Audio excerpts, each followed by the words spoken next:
Halo semuanya, apa kabar? Mudah-mudahan sehat selalu. Jumpa lagi dengan saya, Prof. Dintia Hulu di Prof. Bensaro Channel.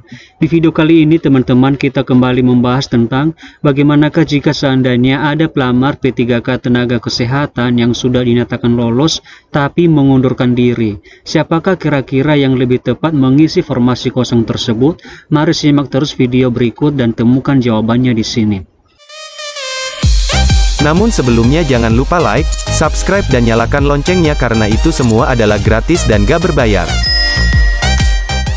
Kementerian Kesehatan Republik Indonesia, teman-teman, sudah mengeluarkan pengumuman dengan nomor yaitu KP.01.04/4/1/2023 tentang hasil seleksi prasangga penerimaan pegawai pemerintah dengan perjanjian kerja jabatan fungsional kesehatan di lingkungan Kementerian Kesehatan tahun 2022. Bagi teman-teman pelamar P3K Tenaga Kesehatan di lingkungan Kementerian Kesehatan Republik Indonesia, maka telah keluar hasil seleksi prasangga. Untuk itu saya himbau kepada seluruh teman-teman semua supaya selalu memantau informasi baik dari instansi atau daerah tempat melamar, begitu juga dengan dari akun masing-masing teman-teman. Saya berdoa di sini teman-teman, semoga sanggahan teman-teman yang telah disampaikan bisa diterima dengan baik.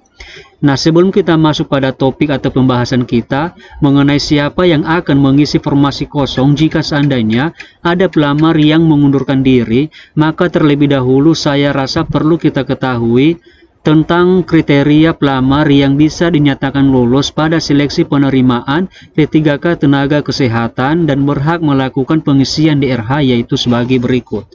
Padapun ketiga dari surat pengumuman tersebut, di sana dijelaskan bahwa peserta yang dinyatakan lulus dalam seleksi prasangga penerimaan pegawai pemerintah dengan perjanjian kerja untuk jabatan fungsional kesehatan Kementerian Kesehatan tahun 2022 yaitu yang pertama adalah atau kriteria pertama yaitu peserta yang memenuhi persyaratan dan mengikuti seluruh tahapan seleksi sesuai pengumuman Ketua Panitia Seleksi Pengadaan P3K Kementerian Kesehatan tahun 2022 dengan nomor yaitu KP.01.4/9180/2022 yang bertanggal 31 Oktober 2022 tentang penerimaan pegawai pemerintah dengan perjanjian kerja jabatan fungsional kesehatan di lingkungan Kementerian Kesehatan tahun 2022.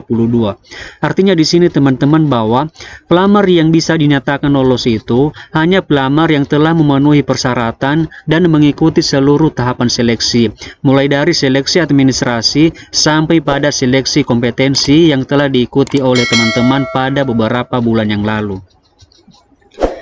Kriteria yang kedua yaitu peserta yang memiliki kode huruf PL pada kolom keterangan dalam lampiran pengumuman ini. Jadi di sini teman-teman, apabila teman-teman pelamar memenuhi kriteria tersebut, maka bisa dinyatakan teman-teman itu adalah lulus dalam seleksi penerimaan pegawai pemerintah dengan perjanjian kerja untuk jabatan fungsional kesehatan Kementerian Kesehatan tahun 2022.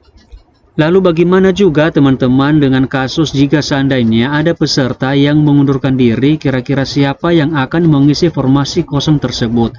Mari kita lihat penjelasannya pada poin 10 dari surat pengumuman ini, yaitu pada poin 10 di sana dikatakan bahwa dalam hal peserta seleksi sudah dinyatakan lulus oleh pejabat pembina kepegawaian atau PPK, tetapi di kemudian hari mengundurkan diri atau dianggap mengundurkan diri karena tidak menyampaikan kelengkapan dokumen dalam batas waktu yang telah ditentukan atau terbukti kualifikasi pendidikannya tidak sesuai dengan yang telah ditetapkan atau mungkin tidak memenuhi persyaratan lainnya atau meninggal dunia, maka kelulusan yang bersangkutan harus dibatalkan dan dapat digantikan oleh peserta lainnya dari peringkat tertinggi di bawah peserta yang dibatalkan kelulusannya dan dapat digantikan oleh peserta lainnya dari peringkat tertinggi di bawah peserta yang dibatalkan kelulusannya. Jadi di sini teman-teman sudah sangat jelas disampaikan pada pengumuman itu bahwa yang berhak menggantikan formasi kosong tersebut adalah pelamar yang ada di bawah peserta yang telah mengundurkan diri tersebut. Kita ambil contoh misalnya teman-teman, ada suatu vaskes atau fasilitas kesehatan, sebut saja namanya adalah Puskesmas A, dengan jumlah formasi yang dibutuhkan adalah 1 orang, sementara pelamar di sana adalah 2 orang, yaitu si A dan si B. Si A lolos sementara si B gagal pada seleksi tersebut. Namun karena sesuatu hal, si A mengundurkan diri dan tidak mau melanjutkan untuk menjadi P3K. Maka yang berhak mengisi formasi kosong tersebut adalah si B dan bukan pelamar dari vaskes yang lain.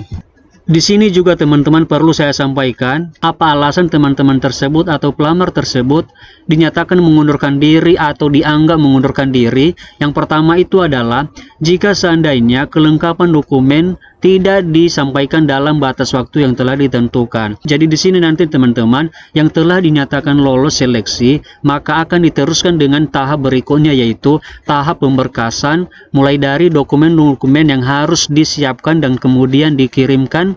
Jadi jika misalnya teman-teman tidak melengkapi dokumen tersebut sesuai dengan batas waktu yang telah ditetapkan oleh instansi atau daerah tertentu, maka di sana nanti teman-teman dianggap mengundurkan diri.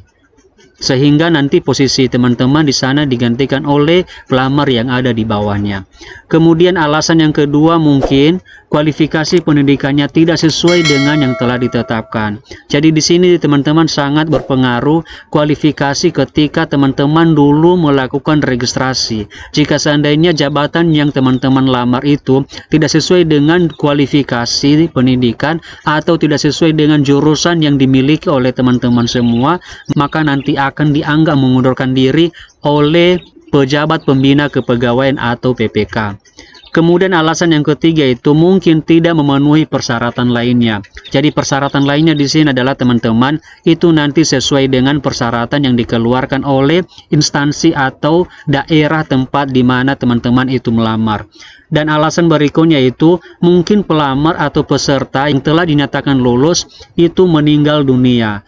Jadi seperti itulah teman-teman beberapa alasan-alasan yang mungkin membuat teman-teman itu dianggap mengundurkan diri. Dan di sini juga saya berharap supaya tidak ada satupun di antara teman-teman yang sudah dinyatakan lulus itu mengundurkan diri dari jabatan yang telah dilamar, karena sebenarnya ada ribuan orang di luar sana yang ingin sekali menjadi seperti teman-teman yang telah dinyatakan lulus dalam seleksi penerimaan P3K Tenaga Kesehatan Formasi 2022. Jadi demikian sajalah teman-teman informasi yang bisa kita bagikan melalui video ini. Saya juga tidak lupa mengucapkan terima kasih telah menonton video ini sampai selesai. Saya Prof. Widiantia Hulu and see you on the next video.